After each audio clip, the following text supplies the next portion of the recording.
जीते जी क्यों नरक में भेजा, हे गोपाल बता दे जरा। मैया तेरी पीड़ा सहती, मैया तेरी पीड़ा सहती, पूत धर्म तो आके निभा। हम लोग कहते हैं ना कीर्तनों में, जब कोई नहीं आएगा तो श्याम बाबा आएगा। ईमानदारी से झूठ मत बोलना। किसने श्याम बाबा को देखा है? किसने देखा है? देखा है आप लोगों ने किसी? कभी दोस्त के रूप में, कभी माँ बाप के रूप में, कभी भाई के रूप में, कभी बहन के रूप में, कभी सखा के रूप में, कभी किसी पशु के रूप में किसी ने श्याम बाबा को उसके रूप में देखा है क्या? नहीं देखा ना।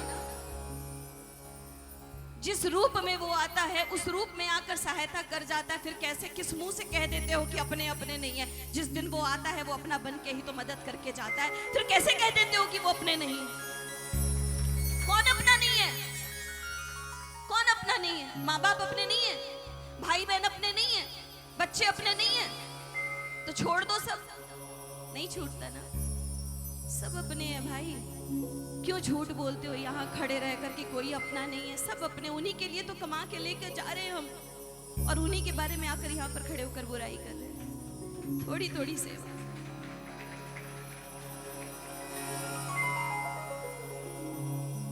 दो हाथ वाले की सेवा ना करो जीवन भर, कोई फर्क नहीं पड़ता। ये दो हाथ हैं जो घर बनाते हैं, इसके अलावा कोई घर बना सकता है क्या? मेरी 70 गाय है, उसमें से लगभग 40 गाय आज भी शेड में हैं और 30 गाय आज भी बिना शेड के हैं। बारिश, धूप, पानी जो भी है उसे ऐसे ही झेलना पड़ता है, क्योंकि मेरी इतनी सक्षमता अभी नहीं है कि मैं उनके लिए और व्यवस्था कर सकूं। मैं कोशिश में हूं, और मैं ये जो भजन कीर्तन करती हूँ दरबार में खड़े रहकर कह रही हूँ, ये मैया हमारे बच्चों को पालती है बेटा, हमारे बच्चों को पालती है। जब हमारी छाती पर दूध नहीं आता ना तो अपनी छाती से निकाल कर पिलाती है, वो माँ है। उसके बारे में जागरूक करो। सिर्फ तालियां बजाओगे कीर्तन में और ताली बजाकर हर एकादशी घर चले जाओगे, इससे उद्धार नहीं होगा। कुछ करो। इस समाज में रहते हो ना, तो समाज के लिए और उनके लिए जो जिनके पास हाथ नहीं है, जो बिना हाथ के है बेचारी, जो आपके और हमारे भरोसे है कि कोई आएगा। और हमें क्या चाहिए? ना घर चाहिए, ना कपड़े चाहिए, कुछ भी नहीं चाहिए। उसको क्या चाहिए? 2 रोटी, कुछ नहीं चाहिए, बस खाना चाहिए उसको, अपने लिए और अपने बच्चों के लिए। आइए, अगर आपको ये भाव अच्छा लगे, ये नहीं कहूँगी ये भजन अच्छा लग रहा है, नहीं अच्छा लग रहा है, मुझे नहीं फर्क पड़ता, लेकिन हाँ, अगर इस भाव से जुड़ना तो रोज प्रतिदिन 1 रोटी तो गौ माता को जरूर खिलाना। हाथ जोड़कर विनती। आओ। जीते जी क्यों नरक में भेजा, हे गोपाल बता दे जरा। जीते जी क्यों नरक में भेजा, हे गोपाल बता दे जरा। मैया तेरी पीड़ा सहती, मैया तेरी पीड़ा सहती, मैया तेरी पीड़ा सहती, मैया तेरी पीड़ा सहती, पूत धर्म तो आके निभा। जीते जी क्यों नरक में भेजा, हे गोपाल बता दे जरा। जीते जी क्यों नरक में भेजा, हे गोपाल बता दे जरा। भटक रही हूँ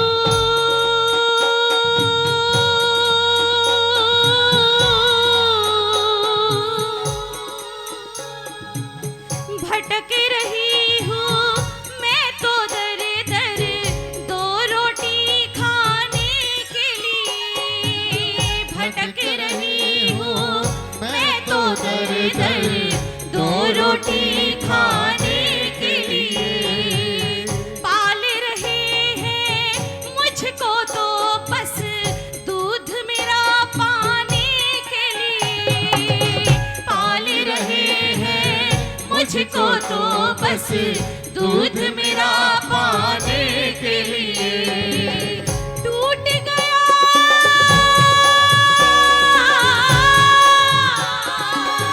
टूट गया अब धीरज मेरा, मुझको आके संभाल जरा। जीते जी क्यों नरक में भेजा, हे गोपाल बता दे जरा।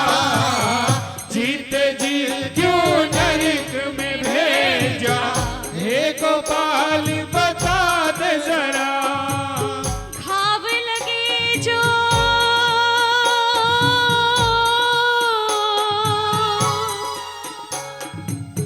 घाव लगे जो तन पे मेरे, आज नहीं कल भर जाएंगे। घाव लगे जो तन पर मेरे, आज नहीं कल भर जाएंगे। मन पर इसकी परछाई पर जन्मों जन्म नजर आएंगे। मन पर इसकी परछाई पर जन्मों जन्म नजर आए। गरुड़ कहते हैं, अगर आप लोगों ने पुराण कभी अध्ययन किया है, स्मरण किया है, मानव योनि, गौ योनि के बाद जो योनि होती है वो मानव योनि होती है। 84 लाख योनियों में सबसे आखिरी जो योनि है वो गौ योनि, उसके बाद मानव योनि प्राप्त होती है। और कभी सोच कर देखना, जितना अत्याचार गौ माता पर हो रहा है आज डब्बू भैया इंसान के टुकड़े कर रहा है, कर रहे हैं ना। आप लोग भी न्यूज तो देखते ही होंगे, इंसान को काट रहा है। जिस प्रकार गौ माता की हत्या हो रही है, उस हत्या के साथ जब अगला मानव योनि जन्म मिलता है, उसी क्रूरता के साथ मानव पैदा हो रहा है। जन्म से ही क्रूरता आ रही है। क्यों? क्योंकि उसे उस योनि में इतनी प्रताड़ना मिली है, अगली योनि में वो वही लेकर पैदा हो रही है, उसकी गलती नहीं है। मन पर इसकी परछाई पर जन्मों जन्म नजर आएंगे। मन पर इसकी परछाई पर जन्मों जन्म नजर आएंगे। फेर के मुंह को,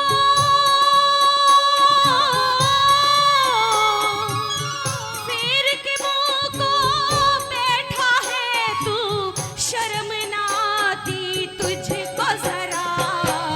जीते जी क्यों नरक में भेजा, हे गोपाल बता दे जरा। जीते जी क्यों नरक में भेजा, आप लोग भी, हे गोपाल बता। हम सब फेर के हम सब नजरें घुमा कर बैठे हैं। गाड़ी चलती ना सड़क पे, हमारी गौ माता दिखती है ना, कभी नहीं रुकते। 70 किलो प्लास्टिक गाय के पेट से इन हाथों से निकाले। 70 किलो। आज भी वीडियो है, दिखा सकती हूँ। 1-2 किलो नहीं, 70 किलो प्लास्टिक गौ माता के पेट से। और उसमें सिर्फ प्लास्टिक नहीं, गाय के जीभ से इतने इतने बड़े कांच के टुकड़े। आपके घर में कोई शीशे का गिलास टूट जाता है, या कप या बर्तन कोई भी, आप क्या करते हो? डस्टबिन में डालते हैं ना, हम डस्टबिन में डालते हैं ना वो। उसके बाद वो डस्टबिन से कूड़े पर जाता है, और गौ माता उसी कूड़े पर होती है। उसके जीभ में वो कांच के टुकड़े चुभ जाते हैं जब वो कूड़े में खाना ढूंढती है। उसके जीभ से वो टुकड़े खींच खींच कर निकालती हूँ। राशि पाटनी के नाम से पेज है फेसबुक पर, मैं प्रचार नहीं कर रही, मत करना फॉलो, कुछ मत करना, लेकिन उस पर जाकर एक बार उस वीडियो को देखना, कितनी पीड़ा है उसको। जीते जी क्यों नरक में भेजा, हे गोपाल बता दे जरा, जीते जी क्यों नरक में भेजा, हे गोपाल बता दे जरा। और मौत से पहले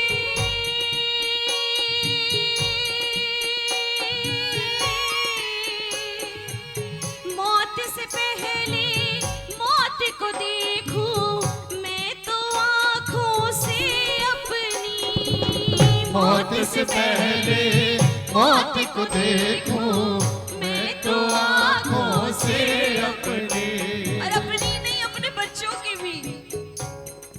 गाय को खड़ा कर दिया जाता है कत्ल खाने में और उसके सामने उसके बच्चे को काट दिया जाता है।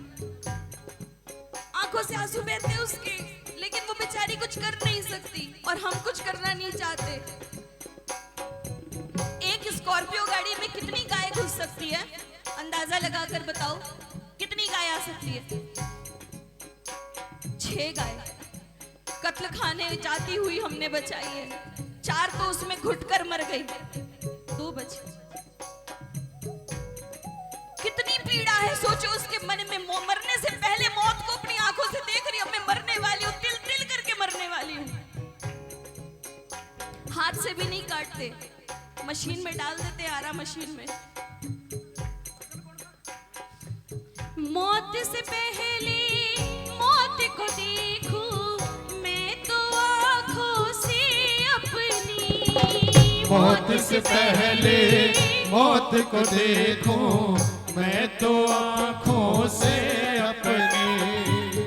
लानत है मानव पर जिनकी करनी रह गई बस कथनी, लानत है मानव पर जिनकी करनी रह गई बस कथनी।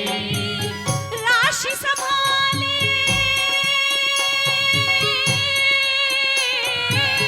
राशि संभाले मुझको अब तो साथ मेरा तो निभा दे जरा,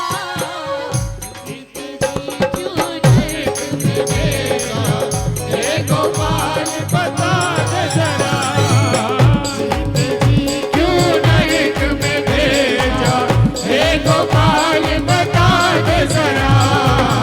जीते जी क्यों नरक में भेजा, हे गोपाल बता दे जरा, जीते जी क्यों नरक में। मैया तेरी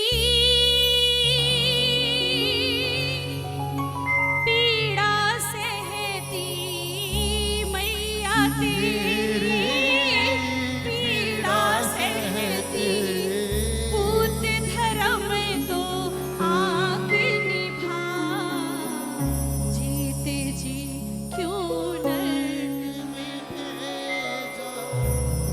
गोपाल बता दे जरा। मुझे आपकी तालियां नहीं चाहिए, मुझे कोई वाहवाही नहीं चाहिए, बस सेवा करो, इन बच्चों को बचाओ। हाथ जोड़कर विनती, इनको बचाओ, इनकी सेवा करो। मुझे शर्म नहीं आती, मैं झोली फैला कर मांग लेती हूँ। मुझे शर्म नहीं आती, हाँ मुझे गौ सेवा चाहिए, कभी शर्म नहीं आती, क्योंकि मैं भीख नहीं मांग रही, मैं भिक्षा मांग रही हूँ। शर्म भीख मांगने में आती है, भिक्षा मांगने में नहीं, अपने लिए नहीं मांग रही।